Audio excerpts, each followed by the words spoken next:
It is a thankful Thursday here on Locked On Grizzlies. I, Joe Mullinax, am thankful to be back with you on this wonderful Thursday edition of the podcast. I am thankful for the Memphis Grizzlies, emphasis on Memphis Grizzlies. I'm thankful for Steve Kerr, believe it or not. I'm excited about that guy right now. And I also am appreciative of Dillon Brooks. Two of the three things have nothing to do with the Memphis Grizzlies, or do they? We're going to talk about all that and more on this episode of Locked On Grizzlies. Let's lock in. You are Locked On Grizzlies, your daily Memphis Grizzlies podcast, part of the Locked On Podcast Network, your team every day.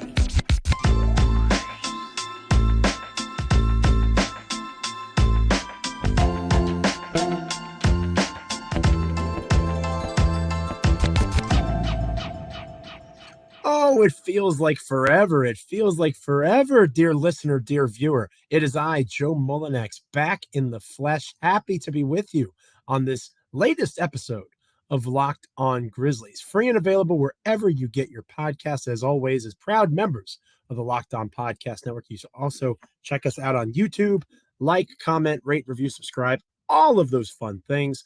Today's episode is brought to you by Jase Medical. Empower yourself when you purchase a Jase Case, providing you with a personal supply of 5 antibiotics that treat 50 plus infections. Get yours today at jasemedical.com. That's JASE medical.com. I, Joe Mullinax of Bluff City Media, also of SB Nation, every once in a while, once NBA season gets rolling, proudly of Locked On Grizzlies. And I've missed you. Yes, you right there. I'm talking to you. I've missed you terribly. It is great to be back. It's a crazy time of the year for me. I'm going to be completely honest. And I want to shout out to Michael Cole for doing a phenomenal job in my absence, as he always does. You know, to Michael, right? You know that guy. He's fantastic. He gets it. He knows the Grizzlies as well as anybody does, as the wonderful beat reporter for the Memphis Commercial Appeal there in Memphis, Tennessee, covering these Memphis Grizzlies that we talk about each and every day, almost each and every day in the offseason here on Locked On Grizzlies. We're about to turn up the volume on Locked On Grizzlies, by the way. We're getting back into preseason mode, and we'll be back around each and every day just about starting next week, which Michael and I are very excited about. We've been planning big things for the podcast starting on Monday. Not that this episode isn't big, but you understand. We're starting to ramp up the intensity as the season approaches. And speaking of that, speaking of intensity, I got to tell you, I'm thankful on this Thursday. I am grateful because there are so many wonderful things that I get to talk about, to Michael not with us on this episode. So many things that I get to discuss that provide me with a plethora, a smorgasbord, if you will, of hot take opportunities. I don't think my takes are that hot on this particular episode. I know people get fired up when I'm by myself without Michael Cole. Everyone assumes that I'm going to go off the rocker, if you know what I mean. But I don't know that I'm that controversial this time. At least it's not controversial in my mind, which maybe is part of the problem. But the first topic that I want to address on this thankful Thursday edition of Locked On Grizzlies is the Memphis Grizzlies themselves, just literally existing in Memphis and being the team that over the last 10 to 15 years, in my opinion, the city of Memphis has come to call their number one. And the reason I bring this up is an article from Jeff Calkins and an overall firestorm on Grizzlies and Memphis social media talking about the Oklahoma City Thunder, who recently just committed $850 million to keeping the Thunder there in Oklahoma City. The Grizzlies, of course, very similar to the Oklahoma City Thunder, both in terms of market as well as size and scope of the team itself. And the interesting thing that is happening with Memphis and what has led to this brouhaha, this Donnybrook that has broken out on X or Twitter, whatever the heck you want to call it nowadays, and elsewhere in the Memphis onlineosphere, is the idea of a Grizzlies versus Tigers conversation, if it had to come to that. Because the city of Memphis, for those of you that don't know, maybe you listen in New Zealand, maybe you listen somewhere else across the country, and you're not knee deep in local politics. The city of Memphis has received from the state government of Tennessee $350 million. All right. And that $350 million has been earmarked for Memphis Stadium funding. Okay, so this comes from the Tennessee General Assembly, and in particular stems from all the money that's being fed into the Tennessee Titans' new stadium in Nashville. I'll spare you all of those details. Just know that there is now $350 million coming the way of the city of Memphis to work on their stadiums. Well, there's two major stadiums, no disrespect to the Memphis Redbirds, the AAA affiliate of the St. Louis Cardinals. There are two major stadiums in Memphis, Tennessee. There is the Liberty Bowl, which is where the Memphis Tigers football team plays. The Liberty Bowl game is played there, so on and so forth. And FedEx Forum, home of your Memphis Grizzlies, as well as the Memphis Tigers basketball team, men's basketball in particular. The Memphis Tigers have a stronghold historically in the city of Memphis. There's no disputing that. But they're also, if you look at the numbers, if you look at the audiences, if you look at how ticket sales have gone, if you look at how the city has developed over the last 10 to 15 years, and I admit I've only lived in the city for 3 of those 15, but I have followed the city of Memphis pretty closely over the last decade, even from afar. And I can say, between various data points that you can find via Pew Research Center and elsewhere, other sorts of different data pieces, obviously the state of Tennessee keeps track of these things. Financially speaking, this $350 million is fairly significant to the city of Memphis. And how it is spent is extremely important, because cities like Memphis don't just have $350 million lying around for sporting events and sporting arenas. That doesn't mean that the Memphis Grizzlies or the Memphis Tigers are any less important to the city. In fact, it's the opposite. They're extremely important, and you're trying to find a way to supplement and develop them. On one hand, the Memphis Tigers argue that they need the money to help prepare themselves for a Power 5 bid. Tons of movement and moving and shaking going on across college football in particular. The college landscape is changing rapidly. The Memphis Tigers don't want to play a game of musical chairs where they're the last ones on the outside looking in. An upgraded stadium, theoretically, would help with their bids to try to join a conference like the Big 12 or the ACC. On the flip side, the Memphis Grizzlies, their lease coming up on FedEx Forum here in the next several years. Maybe not a complete rebuild of FedEx Forum, but the arena is probably due for some major upgrades. And it's important to point out that this doesn't need to be an either or, right? Like, it doesn't need to be $350 million for the Memphis Grizzlies and the Memphis Tigers get nothing. You have to keep in mind that FedEx Forum is shared by both the Memphis Tigers and the Memphis Grizzlies. So that logically is going to get, I would argue, even a majority of the funds. But $150 million for FedEx Forum, $100 million for the Liberty Bowl, something along those lines, or maybe $200 million and $150 million. However you want to split that money, the argument that has come about on social media is, if you had to choose, who should it be? And to me, I'm grateful for the Memphis Grizzlies, because if you look at it objectively, it's not a contest. Whether it's the future of the city itself in terms of the fan base is much more invested in the city of Memphis Grizzlies, not the Tigers. You can say it's because of John Morant. I would argue that transition was happening even during the grit and grind era when I was there in Memphis. When you look at the Memphis Tigers fan base, it is largely an older fan base. So even though Penny Hardaway is extremely popular and extremely effective recruiter as the head basketball coach of the Memphis Tigers, that does not equate to the actual on-the-court product. Never mind the money that a NBA franchise brings to a city compared to what a college athletic department does that is not even a member of a Power 5 conference at this point.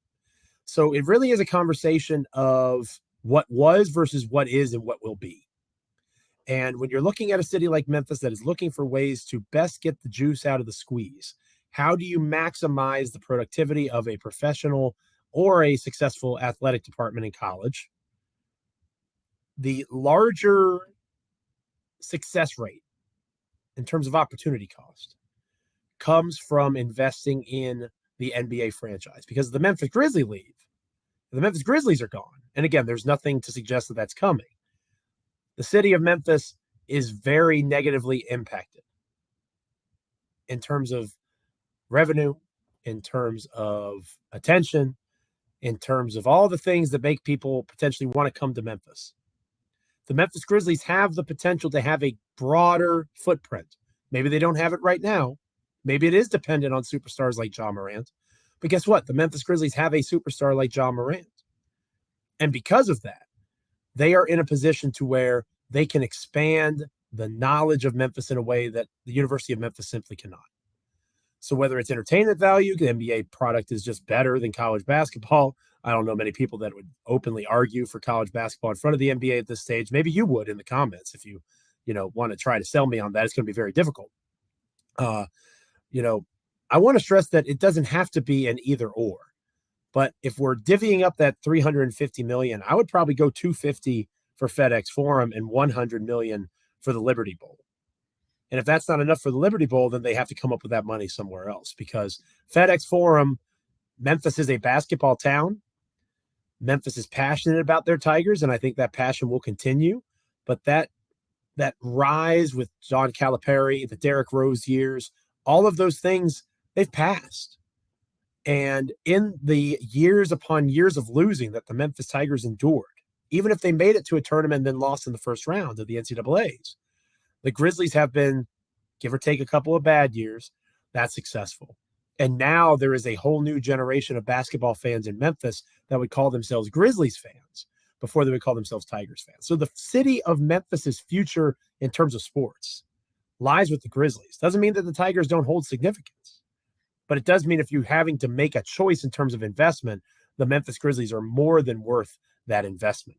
And I'm grateful for that. I'm thankful for that. I don't know about you, but I am happy that the Grizzlies are in Memphis, and I am thankful that I think the city of Memphis sees the value in the franchise as well. And again, I don't think the Memphis Tigers are going to be left out in the cold. Their administration is doing what they're supposed to do, trying to fight for a piece of the pie. The Grizzlies are going to get the larger chunk, as well they should. When we come back here on Locked On Grizzlies, we're going to take a look at Steve Kerr. Again, why am I thankful for Steve Kerr? If you've been listening to recent episodes of the show, DeMichael has talked about FIBA a lot, and I did before my little hiatus. I'm grateful for Steve Kerr. I don't know about you, but I am, and I'm going to talk about why next here on Locked On Grizzlies. But first, this episode of Locked On Grizzlies is brought to you by Jase Medical. Everyone should be empowered to care for themselves and their loved ones during the unexpected. That's why Jase Medical offers the Jase Case. The Jase Case provides 5 life-saving antibiotics for emergency use and gives you a peace of mind so that you are not just hoping that you have access to medication in an emergency. Jase Medical makes sure you have the medication in hand. Jase Medical is simple. They handle everything from the online evaluation to licensed pharmacy medication delivery and ongoing consultation and care. Don't get caught unprepared. Save more than $360 by getting these life-saving antibiotics with Jase Medical, plus an additional $20 off by using the code LOCKEDON at checkout on jasemedical.com. That's JASE medical.com, promo code LOCKEDON. I am grateful for Steve Kerr. We're going to talk about why next here on Locked On Grizzlies. Welcome back to Locked On Grizzlies. I am Joe Mullinax, flying solo on this thankful Thursday edition of the podcast. I'm thankful for DeMichael Cole, my wonderful co-host, who has carried my dead weight, so to speak. Maybe not dead weight. I need to be kinder to myself. Less mobile weight, maybe, during this time of the year. So thank you to DeMichael, giving him a well-deserved day off here on this edition of the pod. And I'm thankful. I'm thankful for the Memphis Grizzlies, like I talked about earlier in the show. Not that I'm not thankful for the Memphis Tigers, but I'm thankful that the Grizzlies have overtaken and shown the value of an NBA franchise in that city, because I think the city of Memphis sees it too. So I'm thankful for the Grizzlies in that way. I'm also thankful for Steve Kerr. And I know that DeMichael kind of gave a post-mortem already of Team USA and Jaren's performance. He talked about Santi as well on a recent episode. I want to focus on Steve Kerr because he did what Taylor Jenkins wasn't willing to do, or maybe understood. Happy belated birthday to Coach Jenkins, by the way. Understood what was going to happen in the event that Jaren Jackson Jr. played the 5 exclusively. And for whatever reason, Steve Kerr wanted to find out for himself on a pretty important international stage. Scapegoating's popular, right? Parker Fleming wrote about this in his Substack. I highly recommend you subscribe if you don't already do so. Parker Fleming, formerly of Grizzly Bear Blues and Bluff City Media, good friend of mine. Parker talked about the idea of how Jaren as a 5 actually does work pretty significantly and pretty well if it's done within the right context and the right situations, which Steve Kerr did not apply to Jaren in this Team USA run. Starting 5, maybe not the best use of him right now because he still has those foul troubles. He still has rebounding issues. Those are things that were present the last couple of years, right? And even though he is getting better in those particular areas, even though he is impactful as a defensive player of the year, quality type of guy as a basketball player, that doesn't change the fact that he's still a poor rebounder for his size and his position. Doesn't change the fact that he still rates at entirely too high of a level. He fouls too much. The point made by Parker, and I agree with him, Jaren starting as a 5 is fine as long as you have another forward by his side. But the guys that Jaren played a majority of his minutes next to in this Team USA run, Josh Hart, Jalen Brunson, Anthony Edwards, Tyrese Halliburton. You have a bunch of 6'4"-ish to 6'6"-ish wings and guards that are not true forwards. If you put him next to Paolo Banchero, you put him next to Bobby Portis, and let him get some run against comparable sized guys and add a little bit more width and size and length to the front court, I think you get even more out of Jaren at the 5. That was not something that Steve Kerr, for whatever reason, was willing to do. He leaned heavily into the athleticism of Team USA. He wanted to see them get out and run, the transition opportunities. That's all well and good, but you got to be able to rebound, and you got to be able to defend. And the international game is so different from that of the NBA. The court is literally smaller. There is not as much room for that athleticism to thrive and operate. And in the absence of that space, you need guys that are able to create their own space to move around in. Jaren can do that hit or miss, but he can't do it on a consistent basis, especially not against starting caliber centers who have the physicality to be able to take advantage of him. Now, that doesn't mean Jaren failed. Again, scapegoating is convenient and easy, and Jaren, being a big who does not rebound the way that a big should rebound, is an easy, low-hanging fruit kind of target. I get it. But I also understand, because I've watched the Memphis Grizzlies basketball for a really freaking long time, that Jaren Jackson Jr. is not asked to do that for the Memphis Grizzlies. He has Steven Adams. Before Steven Adams, it was Jonas Valanciunas. Jaren has, always had, a starting center. Before that, it was Marc Gasol to ply his trade next to depend on for being that true big, so he didn't have to do it consistently. He could focus on the things that maximize his skill set. Now, please don't get it twisted. This is not revisionist history. I want to see Jaren get more reps at the 5. I'm just glad that it happened with Team USA in games that the Memphis Grizzlies couldn't give 2 craps less about. Or the only reason that they did care is because Jaren cared. Jaren wanted to win. Jared was committed to Team USA. Probably still is committed to Team USA. That'll be a topic for another episode of Locked On Grizzlies down the road. Surely he still sees the value in being a member of that group of players. But at the same time, as 2024 approaches, and you have LeBron James and Steph Curry and all of these guys talking about how they want to get back into the Team USA fold, if I'm Jaren Jackson Jr., I need to know that I'm going to be put in a position next to Bam Adebayo. I need to know that I'm going to be put in a position next to potentially Joel Embiid. A true big that allows for Jaren to be the best weak side rim protector he can be, to try to find mismatches on the perimeter and create off the dribble, to utilize the strengths of his game as opposed to being put in a spot where his weaknesses are going to be magnified so brightly and so greatly. That is not Jaren Jackson Jr.'s fault. That is Steve Kerr's fault for not understanding the best use of Jaren Jackson Jr. So kudos to you, Steve Kerr. Because while you failed in your first outing as the true head coach of Team USA, at least in terms of getting the team to a place that most folks feel they should be on the medal stand, I am proud of you because you did something that Taylor Jenkins isn't willing to do just yet, and it gave Jaren significant opportunity to get some reps at the 5. There were pros and cons, hits and misses, mostly misses, more misses than hits, maybe is the fairest way to put it. But it was valuable experience for Jaren in meaningful opportunities against world-class caliber talent, not NBA reserves, although those guys are world-class too, don't get me wrong. But the stage, right? The international flavor that was brought to this, the intensity of those games, you don't get that on a Wednesday in March in the National Basketball Association. You just don't. And you also don't see it consistently among reserve bigs in the NBA. So kudos to you, Steve Kerr, for helping the Memphis Grizzlies out, for doing us a solid for once. Maybe this is to make up for the code stuff that you talked about a couple of years ago. You let us see what Jaren is capable of as a 5 right now, and you gave us you gave me at least, a greater appreciation for Steven Adams, which is very important.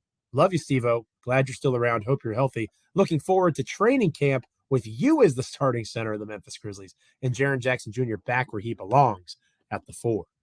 We're going to wrap up this episode of Locked On Grizzlies. It's a thankful edition of the show, and I am grateful for Dillon Brooks. Again, I know he's not technically a Memphis Grizzlies player anymore, but I'm still happy for Dillon Brooks and happy to know of Dillon Brooks. We're going to talk about why next here on Locked On Grizzlies. But first, this episode of Locked On Grizzlies is brought to you by FanDuel. Get ready for the NFL season, which has just kicked off with incredible offers from FanDuel, America's #1 sportsbook. Right now, yes, right now, new customers can bet $5 and get $200 in bonus bets guaranteed. Plus, all customers who bet $5 will get $100 off NFL Sunday Ticket from YouTube and YouTube TV. Now, right now is the best time to join FanDuel. The app is easy to use, and you can bet on everything from spreads to player props and so much more. Visit FanDuel.com/lockedon and kick off the NFL season with an offer you won't want to miss. FanDuel, an official partner of the NFL. I'm thanking Dillon Brooks, maybe one last time, next here on Locked On Grizzlies. Welcome back to Locked On Grizzlies. I am Joe Mullinax, your host for this episode of the podcast. So happy, so grateful, so thankful to be back with you, dear listener, dear viewer. I missed Michael Cole terribly. I'm excited to talk with him next time we're together here on the Locked On Podcast Network, your team each and every day. Again, free and available wherever you get podcasts. But to Michael, getting a well-deserved day off as I, Joe Mullinax, join you on this episode of the podcast. And again, I'm grateful for the Grizzlies of Memphis because I think Memphis understands that their Grizzlies are worth the investment that it's going to take to update FedEx Forum and perhaps slight the Memphis Tigers in the process. And I am also grateful for Steve Kerr for showing me and the rest of us that there is still upside to Jaren Jackson Jr. as a starting 5, but he's not there yet. And it didn't cost the Grizzlies a thing. So shout out to Steve Kerr for that.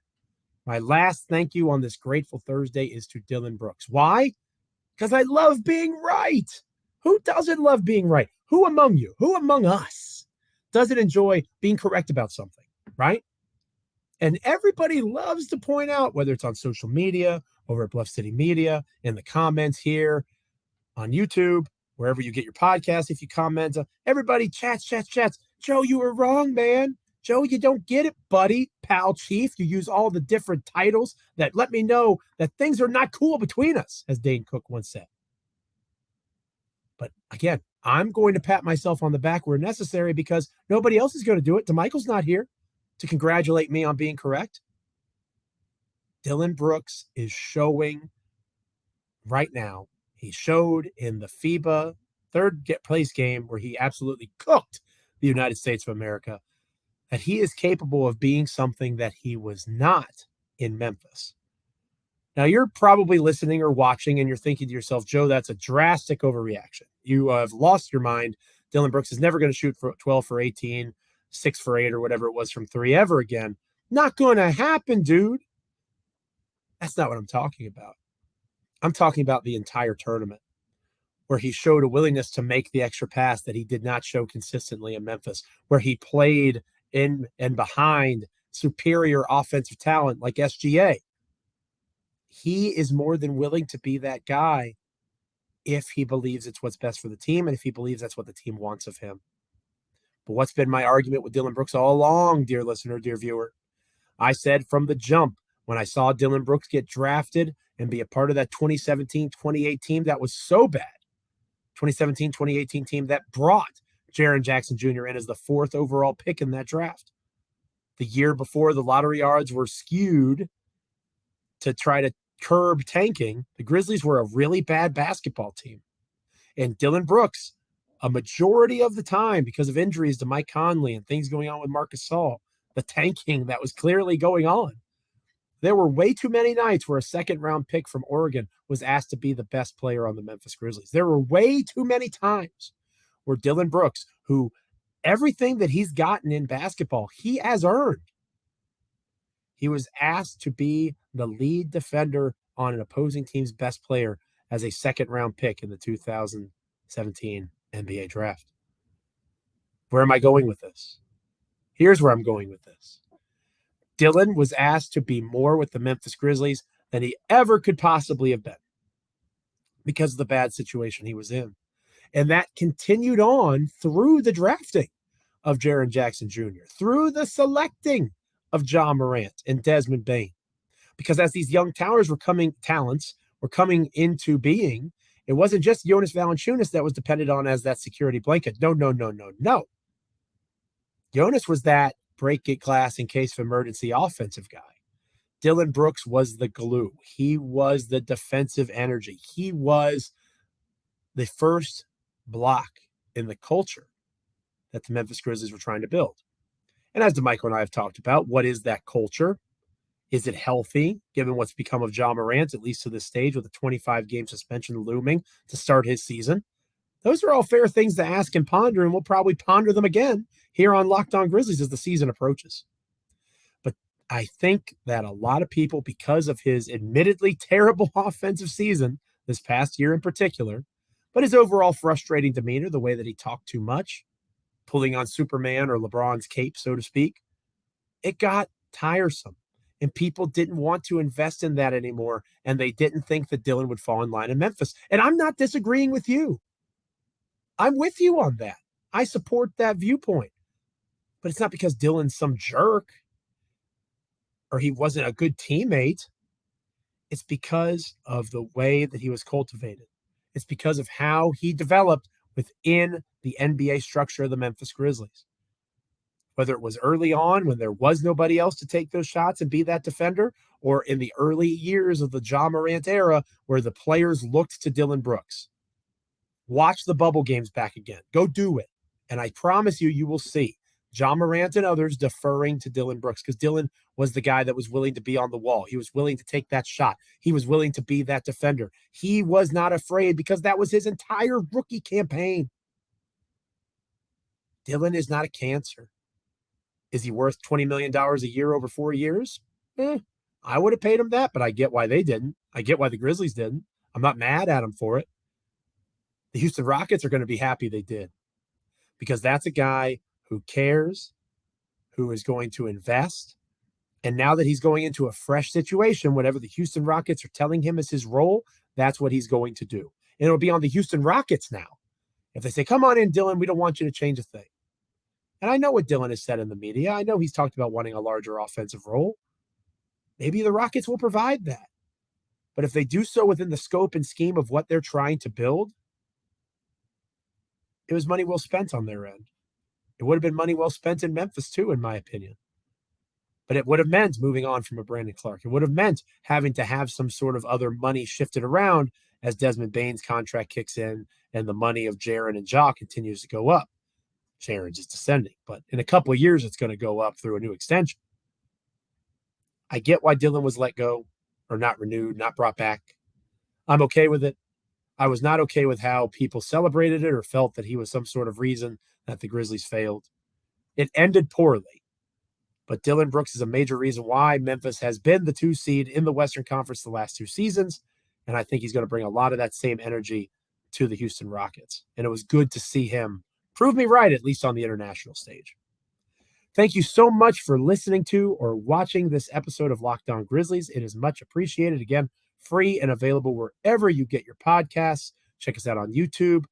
Like, comment, rate, review, subscribe, all those wonderful things. And it truly is wonderful to be back with you. Hopefully you enjoyed this episode as much as I enjoyed making it and talking to you over these last 30-odd minutes or so. Next time you see us here on Locked On Grizzlies, DeMichael Cole and I will be back. We'll have our eyes to the preseason. Maybe we'll take a quick look around the Western Conference, get a lay of the land, so to speak, in terms of anything that might be happening. Maybe check in on James Harden trade rumors or what's going on with Damian Lillard. There's all sorts of different things going on with the NBA. Never mind the star resting policy, right? I'm sure that's a topic that will come up as well, since the Grizzlies technically have a couple of stars going off of Jaren Jackson Jr. and Ja Morant in particular. So lots to discuss the next time we're together. Make sure you've got your notifications on. Make sure you're liking, commenting, rating, reviewing, subscribing, all those fun things. Don't miss the next time that Locked On Grizzlies is with you. I am so glad to be back with you. I look forward to the next time already. Check us out. Until then, stay locked in. This is Locked On Grizzlies.